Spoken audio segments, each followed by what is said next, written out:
একটা ছেলে গাঁজা খাচ্ছিল। এই নিরাপত্তা যদি বুটেক্স না দিতে পারে তাহলে সেটা বুটেক্সের ব্যবস্থা হবে, ঠিক আছে?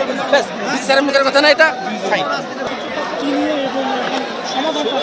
সূত্রপাতটা আমি যতটুকু শুনছি সেটা হচ্ছে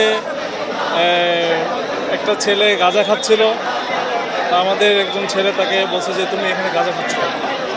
পরে এটা নিয়ে তুমুল কাণ্ড ঘটে যায়। এখন আজিজ হলের পাশে থেকে লতিফ হল, পলিটেকনিকের হল। আজিজ হল হচ্ছে আপনার বুটেক্সের হল।